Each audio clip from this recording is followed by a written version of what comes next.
Okay, good morning ho sa inyo. Good morning ho sa inyo lahat. At, well, diretso na ho tayo. Hindi talaga titigil mga bossing. Ito mga dilaw hanggat hindi nila naisagawa ang matagumpay na formula o template. O sabihin na ho natin, ito ho yung template formula or yung blueprint na para magkaroon ho ng walang katiyakan na talagang ito ho'y dediretso ho dun sa sinasabing pagbagsak ho ng administrasyon kasalukuyan ni President Digong. Bakit ko ho nasasabi, look around you. Pagmasdan nyo ho, yung mga issue naglalabasan. Nakikita nyo ho ba? Pasabog dito, pasabog doon. Lilihisin yung issue, magkakaroon ng isang pasabog, sasabayan ho nila. Kaya para doon ho, yun ang sinasabi ho nating diversionary tactics. Ako ho si Ben Tulfo, good morning ho sa inyo. Magandang umaga po Luzon, Visayas at Mindanao. Mga suki ho natin overseas. Interactive ho yung programa ho natin. This is the kind of a program na pwede ho kayo magpadala ho ng inyong mga messages sa pamamagitan ho ng ito ho sa message ho sa aming sa either sa YouTube, kung sakaling sa YouTube niyo ho kami sinusundan. Ganun din ho sa aming live streaming, real time sa bitagmedia.com. Live ho tayo sa Radyo 5 92.3 News FM and sa social media page ho namin Bitag Live. Yan ho, message me. Today is the 21st of February. Martes ho, kumusta ho mga suki ho natin? Kumusta ho yung mga medyo nagtataka bakit ganon? Kuminsan nawawala ho tayo, kuminsan ang ating schedule ho magulo. Sinasabi ho natin dito mga boss, pagdating ho ng Lunes, Martes, dito nyo ako susubaybayan alas 10 ng umaga ho, Manila time, at 10 o'clock into 11. Pagdating ho ng Wednesday, and that's because of some schedule na medyo nahihirapan ho tayo na bumababa ho dapat ng 9 to 10. Kaya hindi ho natin, we can't make it. So, we'll be back on Thursday at 10 to 11. Kaya lang kung minsan mga bossing, ako lilinawin ko, may mga Senate hearing. Kaya medyo, nakikita niyo lang ako paminsan-minsan. But you can follow me to our website. Diyan ho sa bitagmedia.com. And eventually, kami lang ho on standby for some development ho rito sa Radyo 5. And when I'm saying that, I'm not gonna say anything more, but nag-aantabay lang ho tayo that might, something to do with the schedule din ho ng Bitag Live. And we're saying also na merong hong Ben Tulfo Unfiltered coming. And that's gonna be from 8 to 9 in the morning. Nakasimulcast sa 27 AM station. And sa free TV ho, sa radyo, ganun sa telebisyon. Hindi ko pwedeng sabihin ng stasyon ninyo. But kako ho, Bitag Live will stay dito ho sa Radyo 5. That is if, and only if, umubra ho yung mga schedules na gusto ho natin mangyari. Anyway, diretso na ho tayo mga boss. And ngayong umaga, sabi nga ho natin, alam nyo, ang dami hong pasabog. Mga pasabog ho rito, mga press conferences, magugulat na lang ho kayo kung minsan nag-aagawan sila sa telebisyon, may mga breaking news, may pasabog, labas dito mga mukha nila, mga talking heads. Nakikita niyo naman ho, ano? This is the program ni Ben Tulfo. Kakaiba ho. We analyze, we look at everything, and then we kind of like say it unfiltered. Dito ho sa programa ho ng Bitag Live. And so we don't make any commentary. Well, it appears, para sa iba, parang komentaryong ginagawa natin. Although we do, sometimes, but most of the time we do analysis. And we evaluate facts. And we evaluate developments. Ganon din ang mga development. Kung ano ho yung mga sinasabi ho natin, we also analyze yung mga nangyayari ho ngayon. Kaya kung minsan, para doon ho sa iba na medyo busy na ho kayo sa mga ginagawa ho ninyo, nami-miss nyo ho ba si Ben Tulfo? Well, if you do, here I am. So, good morning, Luzon, Visayas, Mindanao, maayong buntag diha sa Davao, maayong buntag sa Cebu, maayong buntag kahit saan ho, kung saan ho abot ho ng aming broadcast. Anyway, hindi lang naman ho tayo dito sa Radyo 5. This will be uploaded sa YouTube, sa Bitag Official. Ganon din ho sa aming website, bitagmedia.com. And, pinapost ho namin per subtopics every now and then sa aming Facebook page. Kanina sinabi ho natin dito, mga boss, talaga maghahanap ho sila talaga ng template. Ano ho yung template? Formula. Ano ho yung formula? Blueprint na susundin ho nila para masagawa ho nila yung mga gusto ho nilang mangyari na dito ho sa sitwasyon ngayon, ang ginagawa ho ng mga dilaw, gumagawa ho sila ng mga issues. Ang tanong, alin doon ang totoo sa mga sinasabing totoo at ano bang panukat ng katotohanan sa mga totoong sinasabi nitong si Las Cañas? Ang sinasabi niya, totoo na raw ang kanyang sinabi. Kahapon, doon ho sa paglilingko niya kay President Digong bilang mastermind sa pagpatay daw hurong kay June Pala. And marami pa ho siyang sinabi. And so sinasabi niya, wag niyo nang paniwalaan yung aking sinabi ng mga nauna ng Oktubre dahil ang totoo, ngayon. Importante ho mga boss, meron ho tayong panukat ho. Ano ho bang panukat sa katotohanan? We need to have a yardstick of what the truth is all about because we don't really know anymore what's real and what's lie. What's a lie? And lies and realities. Kaya nga may mga sinasabing real news and fake news. Kahit na sa Estados Unidos, hindi na ho malaman ng mga tao kung minsan, kaya nga si Trump doon sa Estados Unidos, nahihirapan, binabastos na ho mga media. Kung hambalusin ho, parang sinusupla doon, sit down! And I want to talk to you. Ganun ho si Trump. And this is the only president na medyo may angas ho eh. There's an air of arrogance because I don't blame the guy in the U.S. And let's talk about si Trump muna. You know, the same manner, the liberals, America, and all those who are listening to me in the U.S., whatever part of the states in the United States, good morning. Here in Manila, good evening. In California, and in the East Coast, West Coast, whatever. Whether you're watching us via YouTube channel. So, you know, the liberals are also looking for templates, specific templates. Well, basically, to oust the administration of Trump. What's the difference, the common denomination between what's happening in the U.S., those in the media creating fake news and real news? Dito rin ho sa Pilipinas, meron tayo niyan. The fake news and the real news. Sometimes they make the real news fake news, and the fake news make it real news. Now, you need to have a yardstick. May panukat kinakailangan ho tayo rito para malaman ano ba yung totoo sa kasinungalingan.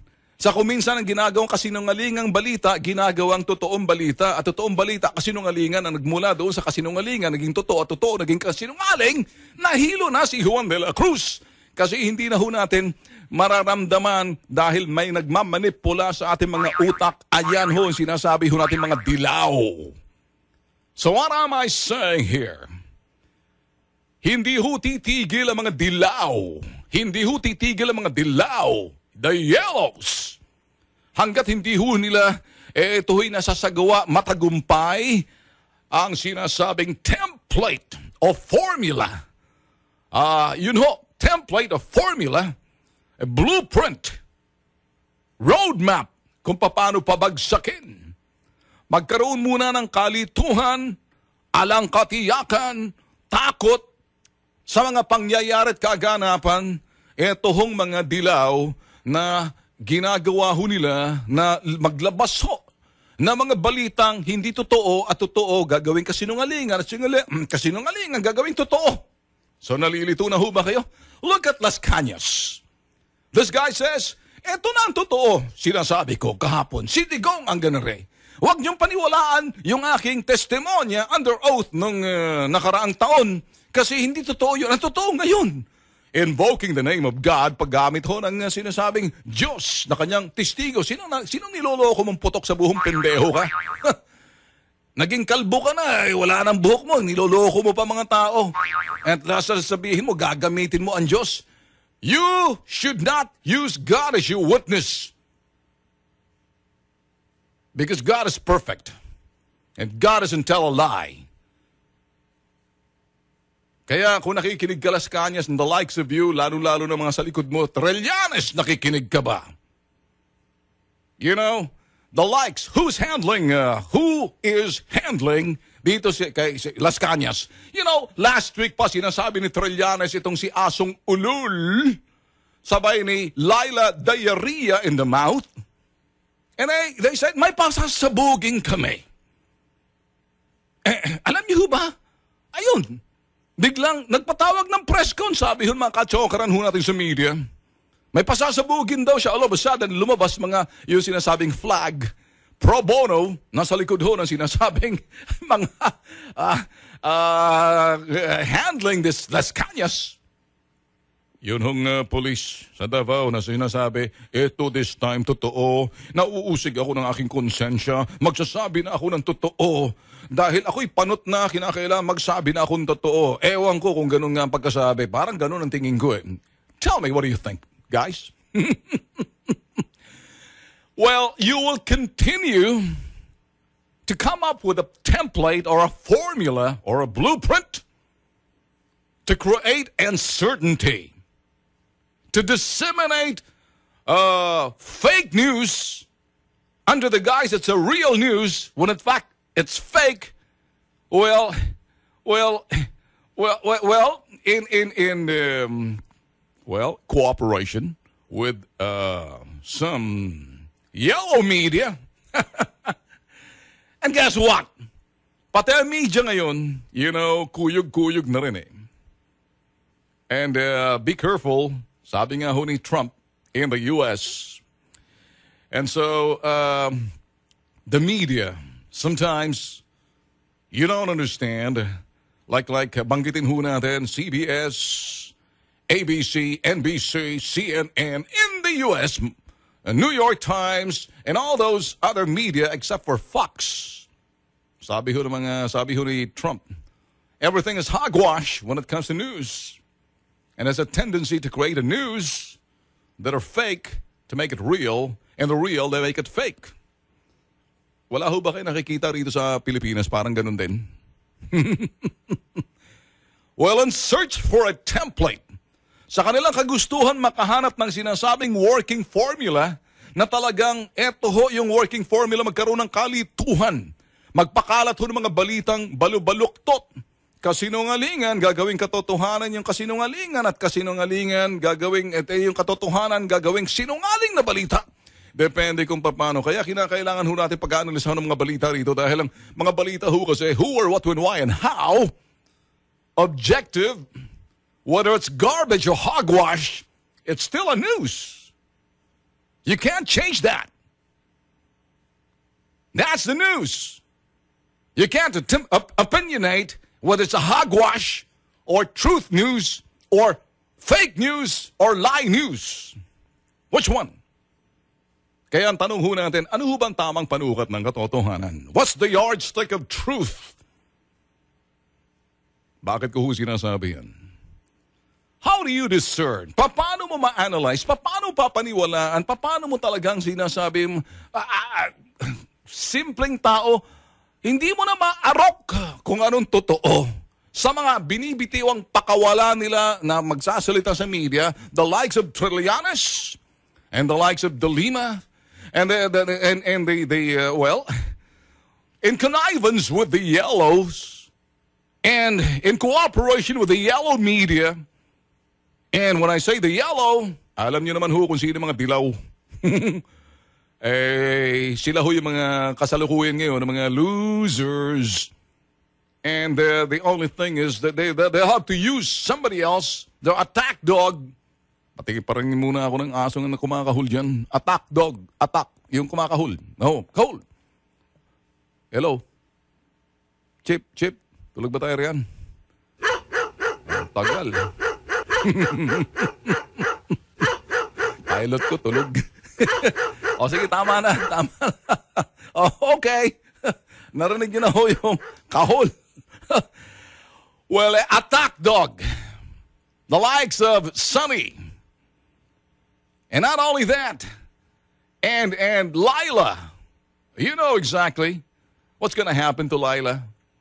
Darating din ang araw at makikita nyo, and then, makikita nyo na darating yung araw. Pero, why am I saying this? Kasi ako ho, sasabihin ko sa inyo, with impunity, with confidence and competence, si Ben Tulfo magsasabi sa inyo, alaho sa bokabularyo ni Leila de Lima ang salitang karma.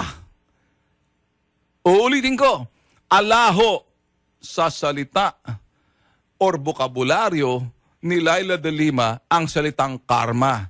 Hindi niya ho maintindihan kung anong ibig sabihin ng karma.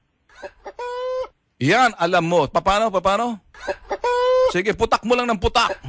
Ang alam niya, ganare, tirahin mo. Yan ho, si Laila Putakera. Si Laila Putakera.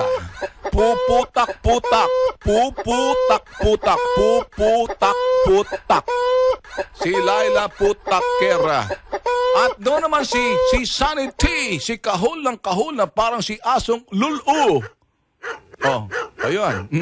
So itong dalawa, hanggat nandyan ho sila, buhay na buhay ang dugo ng mga dilaw. Kasi sila ho yung mga maiingay, sila hong ginagamit as smoke screen. Kasi kung tutuusin, trying hard ho ngayon ng mga dilaw. I'm sorry. And you're not gonna like what I'm saying, but this is unfiltered truth. And I'm speaking the way I should be speaking, unfiltered.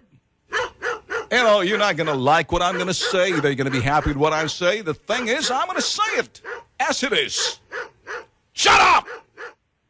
Kanina ka pa kahul ng kahul.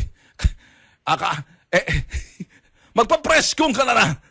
Hawakan mo ng tama yung mga pakawala ninyo. Kaya, alam niyo ho kasi, isang bagay lang ho, ano? Ang isang bansa, isang bagay, sa pamamagitan ho ng tulong din ho ng mga media, kung ano mga story, dalawang bagay lang ho. Whose side are you? Whose side are you? Are you taking a stand or are you taking side? And that's a good question for the media. Ikaw ba'y naninindigan o ikay pumapanig? Ano bang kulay mo? Ano bang amoy mo? Ano bang lasa mo? Yun hong tanong sa mga media. When I say that, it's because ano bang lasa mo, ano bang amoy mo, ano bang kulay mo? Kasi sa amoy, sa lasa, sa kulay, malalaman mo na yung balita pwedeng kulayan. Depende sa kulay. Kung ang kulay na yan ay kulay ng salapi. Kulay dilaw pala. Tuloy mo lang. Tuloy mo. Tuloy mo sipol. Anak ka ng tipaklo. Ako ba sinisipulan mo? Palagay mo sa akin, babae? Pakiulit. Para kay Laila yan, hindi para kay Ben Tulfo. Astig ako eh. Mamaya sikuhin kita, mapunit pa yung kilay mo dyan, putok sa buho ka. Pakiulit nga ulit. And as for you, Laila, there's another one. Para kay Sunny yan. We're having fun. 10:28. Kumusta ho kayo mga taxi drivers? Kumusta ho mga suki ho natin? Nakikinig ho sa atin. Kumusta ho yung mga viewers ho natin? Sa TV?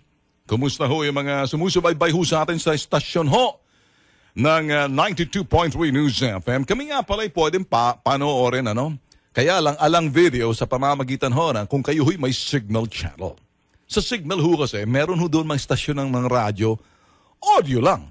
Pero napapakinggan ho kami. Kung sakali kayo ho'y may mga kamag-anak ho sa probinsya na hindi abot ng Radyo 5 or nahihirapan, basta't may signal ho kayo, hanapin nyo lang ho yung mga radio stations dyan, pero wag ho kayo malilito, ano?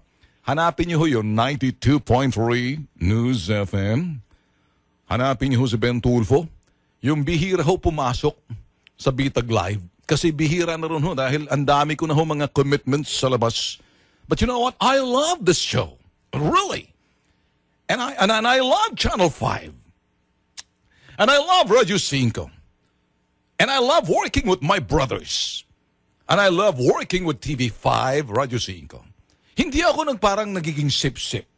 I just happen to say it the way I should be saying it because I do appreciate the gestures pinakikita ho sa atin ng Radyo 5 at ganoon din ng TV5. Lahat na aking mga sinasabi, opinions ho ba, or analysis, or anything, or commentaries, wala hong kinalaman ng Radyo 5 at ako ho'y nagsasabi sa inyo, talagang buhay na buhay, yung sinasabing malayang pamamahayag. Naninibagang boses natin Iba talaga yung puyat Iba yung talagang hindi makatulog. Hindi ko maintindihan kung bakit na makatulog. Siguro iniisip ako, sino ba nag-iisip sa akin ditong mga dilaw? Baka si Laila de Lima, iniisip ako. O baka si Trillanes, na amoy niya na kayo, iniisip ako. Kaya hindi ako makatulog kagabi. To tell you honestly, alas 4:30 na ako nakatulog kanina umaga. Hinabol ko na lang. Pagdating ko ng 7 o'clock, sabi ko, oops, teka muna, may Radyo 5 pala ako ngayon. Thank you so much, Apple, for reminding me. Well, anyway, sabi ho rito ng mga comments ho sa atin si Marco Balilo. Tumpak, Boss Ben, itong pambansang asong lulo na kahit ma-inject na ng 6-in-1 vaccine, hindi gagaling. Si Sabah Queen kailangan ng adult diaper sa bibig. Hindi niya talaga mapigilan na bawal sa ere ang pagdudumi niya. Unfiltered ho yung aking mga sinasabi. Kaya lang, there are some words that are not palatable to your ears. Kaya babaguhin natin. Sa halip na gagamitin natin yung word na medyo, we will pick a word and choose an appropriate word na instead of pagdudumi na lang. Rodora Pineda, bukod sa sarili nila na niloloko niya, sarili din mismo niya naglunod sa kumunoy. Sus, Ginoo! Ganitong klaseng mga tao walang respeto sa sarili nila na hindi rin dapat respetohin ng mga tao. Si Angela Guevara. Okay. The Heaven. Doberman. And Miss Peggy. Lunatic to the max. May God. No. Please. God bless the president as well as the people who are helping him to serve our countrymen. And then see Francis Jude trying to destabilize the present administration. It's like breaking an iron wall. Si Chris Macabids. Hindi po, sir, mga asong lulo binabarin na baka magkakagat pa. Hindi po ba? Easy, cruelty to animal yan. Si Christine Sarsonas. Sir, pag inuna ang pasabog sa media kaysa demanda, mataas ang kalidad ng kasinungalingan na yun. Tama ka, Christine. Sa Twitter, si Eric Serban, pakisapok at pompyang itong sundalong kanin na si Kulokoy. Alam ko na yan si Sunny. Sa Twitter, si Ledna. Oh, Ledna, thank you very much for the coffee from Germany. And that I'm really sorry that you came to Manila and I wasn't able to see you because we just so happens that so busy. Thanks for your coffee from Germany. Ledna, here it is. Well said. That's the main course at this time, so they can continuously spread their misbehavior in the country. 10:32, magbabalik ko kami standby. Good morning ho sa inyo. And 10:38, kamusta ho kayo mga boss? Balik na ho tayo rito sa ating second half ng Bitag Live. And kung sakaling nagtataka ho kayo na bakit ko minsan wala ho ako, hindi lang ho magkatugma yung schedule. One of these days, maayos ho natin na yun yung schedule ho natin, may sasabay ho natin kasi kung minsan nagka-conflict ho doon sa mga commitments ho natin, especially in the morning. But I'm more available ho talaga pagdating ho ng 10 to 11. Nagkaka-conflict lang ho pag bumababa ho ako ng 9 to 10. And that's the reason why I'd like to thank Alex Tinsay. Sometimes talaga ho siya yung nagpipinch hit ho sa atin. And I really like to be doing the show every day. I look forward to be doing the show as long as 10 o'clock. Kaya kuminsan lang ho, kasi sa dami nga ho ng mga sinasabing pasabog ho dyan, press con dito, press con doon, napipreempt po yung programa ho natin. And there's nothing I can do about that. 10:39, si Ben Tulfo na ho. And let's go back. Sabi nga ho natin kanina mga boss, let me go back again. Okay, here's the issue. Wala ho sa bokabularyo ni Laila de Lima ang salitang karma. Hindi niya ho naintindihan kung anong ibig sabihin ng karma. Lahat ho ng mga nangyayari ngayon kay Laila de Lima, as everybody's saying it, na kung ano hong ginawa niya noong kay GMA na talagang sinuway niya ho yung Korte Suprema na pagbigay ho ng sinasabing medical leave pagpapatingin ho sa bansa, hindi niya ho sinunod. Sinunod niya ho yung amo niyang panot na si Pinoy.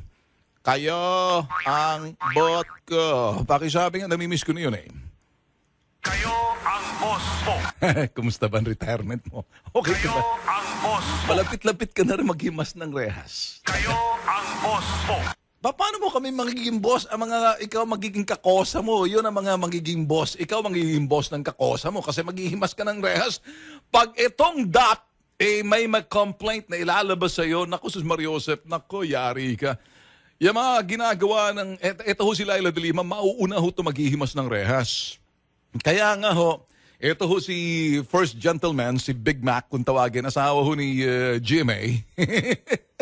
Sabi ho na ito, sa kanyang Facebook, ngayon, naintindihan mo na kung anong ibig sabihin ng salitang karma. First Gentleman, Big Mac, hindi niya naintindihan. Ang buhay ni De Lima ata puno na ng karma.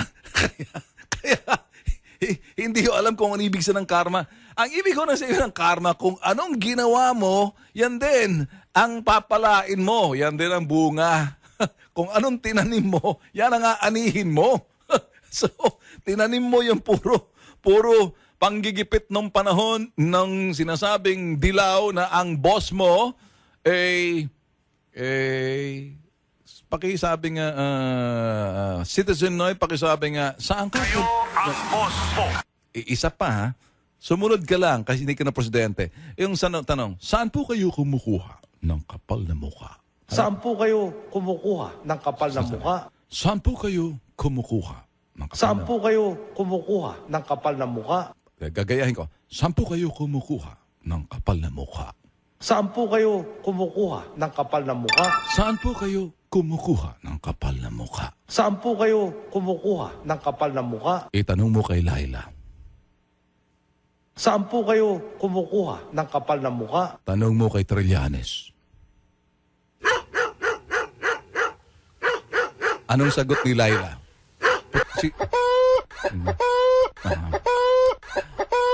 Mga bossing, yan hong napapakinggan nyo at nakikita nyo, yan hong mga miyembro ng Bitag Farms 2017.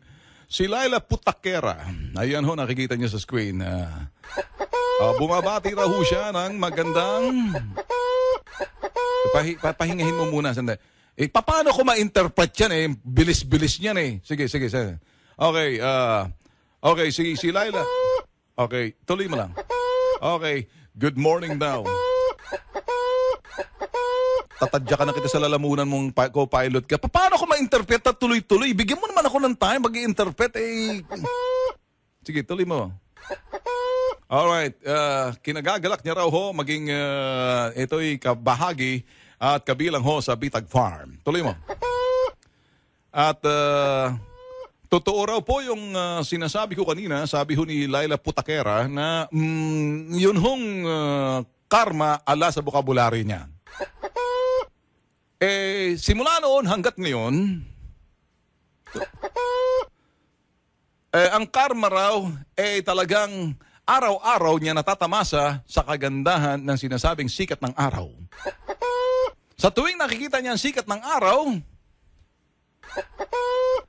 siya da'y pumuputak ng putak. At iba na daw ang sikat ng araw ngayon dahil wala na siya doon sa dilaw. Dahil hindi ng presidente si Pinoy. At mahirap na raw kalabanin ng presidente ngayon. Dahil hindi na raw ubra ang kanyang pagpuputak-putak. Salamat daw sa mga dilawang media na talaga binibigyan siya ng espasyo.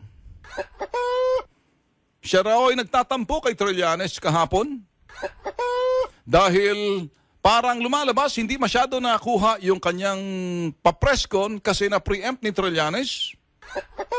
Kachokaran niya, kaya lang siya nagtatampo, sabi ni Laila. Kasi ang nangyari, dahil may pasabog daw kahapon na kaya kinakailangan yung pasabog ni Trillanes, parang na medyo na walang bisa yung kanyang pagsalita sa media kahapon. Kinasusuklaman niya raw ang trabaho nitong si Trillanes na hindi niya raw masabi ng derechahan. At sa kanya, pinadadaan na lang niya kay Ben Tulfo sa Bitag Live. Nasabi niyang, ikaw putok sa buho ka. Sunny, sabi niya, preskon ko, inagawan mo ako.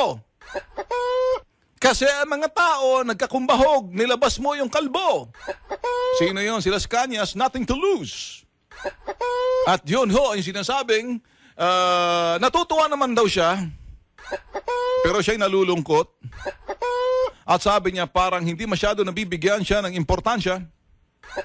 dahil nakatutok doon sa sinasabing flag, yung Free Legal Assistance Services or group na mga lawyers na pro bono na tumatayo para kay Las Cañas. Kaya kung baga na wala, na parang hindi masyado nabigyan ng pansin yung kanyang gustong iputak kahapon dahil nga roon sa sinasabing posible anytime soon na siya ay aarestuhin. Hindi niya raw tatanggapin, sabi ni Laila. Putakera. Tuloy mo lang. Alright, then stop. Okay, sabi niya, hindi niya tatanggapin yung sinasabing kulungan pitan sa Campo Crame. Hindi niya rin tatanggapin kung saan mga pitan yan. Wala raw siyang tiwala, baka siya ay may extrajudicial killing, may AJK. Kaya mas sabi niya sa NBI, lalong hindi, dahil nandun kasama niya, dahil magaling daw magtago. Nagamit ang wig si Vit. Kaya sabi niya, mas gugustuhin niya raw na pumunta na lang sa kampo ng Aguinaldo kasi malapit-lapit doon yan, isang duralang People Power Monument. Madali daw silipin yung kampo ng mga dilawan kaya hindi sila pwedeng gumawa ng kalokohan kung siya'y ipipiit doon anytime soon in celebration of people power. Ang dami mong sinabi, Laila, ginawa mo akong ano dito eh. Sa bagay, naman talagang trabaho ko, minsan-minsan lang eh. Okay. Pakiulit. Magkano raw ang aking sisingil sa pro bono na rin. Pro bono na rin na aking ginagawa. Binibigyan kita ng airtime, Laila. Ngayon, naniniwala ka na ba sa karma? Araw-araw daw sa pagising niya, karma ang buhay niya. I live with the karma. I will die with karma. Ongoing naman po, sabi ngayon, ng presscon ni Laila de Lima. Di bale, magpa-presscon man siya, hindi masyado mahalaga sa akin sa Bitag Live. Hanggat hindi ko nakikita siya inaaresto, then balita para sa akin yan.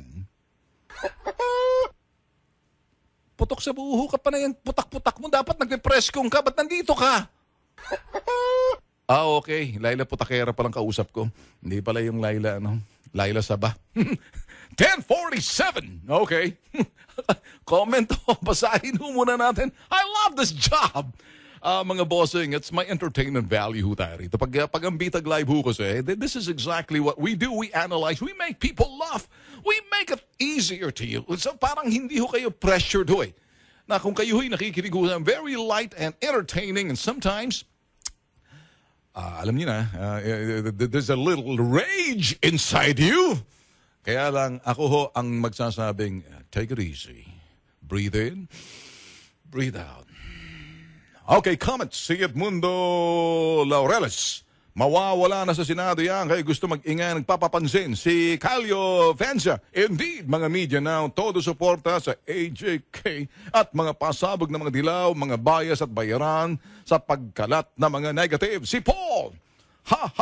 Talaga, Idol Ben. Unfiltered thumbs up po. Itong tunay na media, dito na sumusunod, di na lang sa daloy ng pera. Si Shinzo Jinping. Morning, Ben Tulfo. Nakikinig po kami ngayon sa mga banat mo, sa mga gawain ng kultong dilaw. Ikaw, thank you. Hindi ko na pwedeng basahin kasi masyadong bubot ng bangko para sa akin. Miles Garcia. Dami nilang pakulo ngayon at mukhang masusundan pa yan hanggang sa mahakot pa sila ng mabobola nila dahil mukhang isasabay nila sa February 25 ang mga agenda nilang bulok. Sabi si Benson, totoong binababoy na ang Senado, binabaliwala ang cardinal laws tulad ng under oath. You said it right.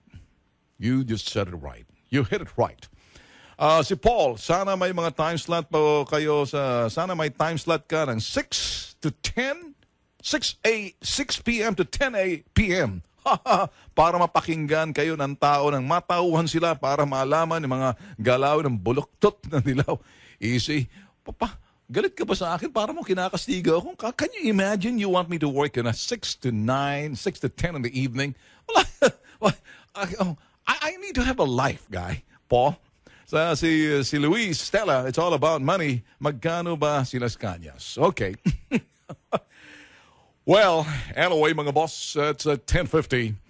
Para sa akin ho kasi, dito ho sa mga nakikita natin, ano, let me slow down a little bit. Kasi kanina medyo we're running at 85 miles an hour. Now let's try 50 miles an hour. Whatever it takes, W-E-I-T, whatever it takes. And that's exactly what the Yellows are doing. Sa anumang paraan, gagawin nila.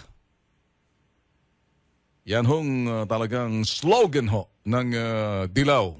You know the slogan of the Yellows? Let me tell you this. W-E-I-T. It stands for whatever it takes. Sa anumang pamamaraan. Tinatagalog ko na. Talagang gagawin namin ang lahat. Magkaroon lang ng sinasabing pag-alinlangan at kalituhan at alang katiyakan yung taong bayan dito ho sa kasalukuyang administrasyon ni President Digong. Kung kaya, yan ho ang sinasabing ginagawa ngayon ng Dilaw. Naghahanap sila ng template. Binabalikan ko lang ho. Kaya paghanap ho nila ng template, para ho kung ano ho yung working template. Kaya binabalik lang ho natin ngayon. Parang nire-recap ho natin if you haven't really listened kanina. So, kabubukas lang. Kaya ang ginagawa ho nila ngayon, nagpapasabog ho sila. Okay lang pag pasabog ka ng utot. Amoy utot. Pero pag ang pasabog ninyo, yan, okay lang yan. Iupo mo lang yan. Idapa mo lang yan eh. Hindi ba? Tuwad mo lang yan. Lalabas na yan eh. Okay? Pero ang pasabog ninyo, naman, at ang mga tao, hindi naman bobo, hindi naman mga ob-ob, at marunong mag-analisa. Can you imagine the 16 million Filipinos na talagang who voted for President Duterte from no party, nobody, and all of a sudden, ba't nanalo ho siya? Kaya yan ang tanong natin doon sa mga people power. Yan ang mga tanong natin doon sa mga sinasabing magsa-celebrate ngayon, 25 ng Pebrero na talagang hanggang kasalukuyan, they still can't get over it. And they want the millennials to join their advocacy and crusade to continue and carry on and run the race. Run the race for what? Yeah. Well, ala na ho si Marcos. Matagal na hong tinanggal ninyo. Patay na ho yung tao. Pero hanggat nakikita ho nila na may Bongbong Marcos, hindi ho titigil itong mga Dilaw. Kasi akala ho nila, sila lang ho, yung mga sinasabing merong karapatan na baguhin ang lipunan, baguhin ang sinasabing bansa sa pamamagitan ng sinasabing yun ho, President, ito ho si Ninoy and si President Cory. Kaya lang pumalpak yung kanyang anak ni si Noynoy na posibleng sasapitin din ho paghihimas na matatabang rehas. Ngayon, para sa atin ho, I love saying this because, ito na ho, magdarating ho sa 25 ng Pebrero, People's Power, sa EDSA Revolution, kung tawagin, and a lot of other people are no longer interested about it. Others are trying to keep it alive, buhayin. Well, there's nothing wrong with that. The question really is, etong tanong, wala namang masama kung gusto niyo buhayin yung sinasabing people power. Tanong, nakamtan ba ng tao yung sinasabing kapangyarihan nila sa pamamagitan ng pagpapalayas ng sinasabing tinatawag ng diktador at umupo dyan ang isang Cory Aquino pagkatapos wala naman nangyari, bagkus, ano nangyari? Wala rin.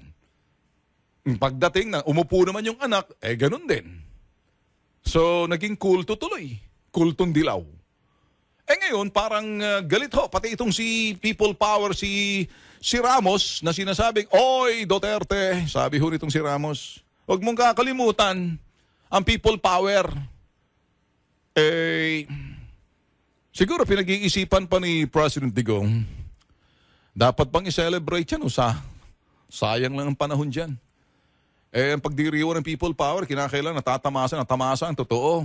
Ngayon, magsasabi, hindi, kasi kinakailangan natin, kasi revisionist. Yung sinasabing hindi nagsa-celebrate. Says who? may karapatan yung mga taong ayaw humaniwala doon sa sinasabing pagsa-celebrate ng people power, and they can be called revisionist because they take a stand. They know how to take a stand. Alam ho nila kung paano manindigan sa kanilang pananaw sa pag-alilisa sa nakikita ho nila.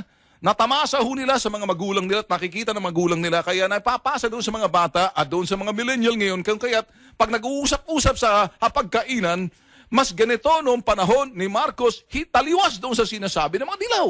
Kaya nagagalit ang mga dilaw at yung mga sinasabing mga kultong dilaw at mga dilaw nagsasabi, "Oy, nakakalimutan nyo na ata, kayo mga millennial, mga revisionist." Kaya ito mga trying hard na mga millennials sa mga class, sabihin ho natin, ito ho yung mga upper class, sa mga sinasabi ho, filthy rich, na mga exclusive schools. Sila ngayon parang tinataguyod ho nila. Kung tutuusin, nasa bombolyas pa sila ng kanilang mga ama at hindi pa sila lumalabas sa mundong ito, parang nandoon sila, parang sariwang-sariwa sa kanila. Hindi naman, siguro natamasa ng kanilang mga magulang. Depende dahil sila yung mga dilaw. Pero kung titingnan ho sa kapangyarihan, sa pangkalahatan, ano ho ba nangyayari? Sinayang ba natin yung sinasabing people power? May saysay ba ang people power or isang istorya na lamang na nagkaroon ng pag-aalsa na ang pangalan ay si Juan Ponce Enrile at si Fidel Ramos? At with due respect doon sa mga nag-alsa, kaya lang ang tanong, matagumpay ba kayong naipasa ninyo para may paimalas ninyo sa henerasyon na kasalukuyan na hindi maintindihan? Kasi ang kanilang mga nakita, ang kanilang na-experience, kaya nga experiential.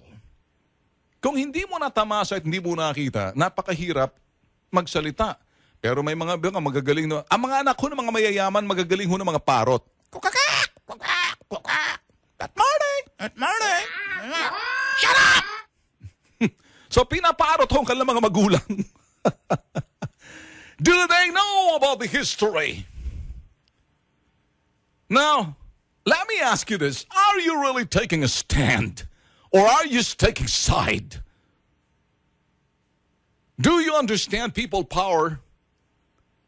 And the very reason why there's people power? Do you simply start saying revisionist because there's a Bongbong Marcos? Until you see a Bongbong Marcos, the namesake, you will not stop. Unfiltered, si Ben Tulfo nagsasalita. Come on, take me on. I'll take you on. Ganun lang ho tayo magsalita rito para sa akin. Wag ho nating sayangin. You know, you can talk about the past, a history. Pero sa aking pananaw, mga boss, in my analysis, marami hong nasayang. May mga bagay na magaganda rin naman. At hindi naman siguro fair pag sinabi ho natin. Kaya lang yung mga nagpabayaho ng mga naunang administrasyon at hindi ho talaga na ipamalas dahil patuloy yung korupsyon. Patuloy din ang pagtatamasa ho ng mga ganid sakim. Kung kaya't parang yung people power ay parang urban legend na lang. Bukang bibig na lang. Have they really experienced what it's all about? Can you feel it? Have you felt it? Have you experienced it? Have you seen it? Are you still experiencing it? Or it's just a memory? Well, anyway, basahin ho natin itong mga comment ho rin sa Bebs Almuzeni. Hindi nga siya naniniwala, sir, sa karma. What goes around comes around. Si Lisa Pagalaman. Sir Ben, nakakatuwa kang magalit. I'm not angry. I am happy, man. I love this job. See, Sebastian Rose, they can't stabilize the current administration. Those yellow scumbags, okay, easy, are desperate to overthrow the government. Shame on them. Si Joan, masyadong late moves. Si Sunny T, si Asong Olol, stupid timing. Kahit kailan, palpak. Kakairitang kabobohan. Easy, Sir Ben from Japan. Sa Ginaldo Adrenes, salamat sa pagiging boses ng milyong Pilipino at Pinas. Mabuhay po kayo. It's 10. Okay, now it's 11 o'clock. All over the city, Manila time. It's time for me to go.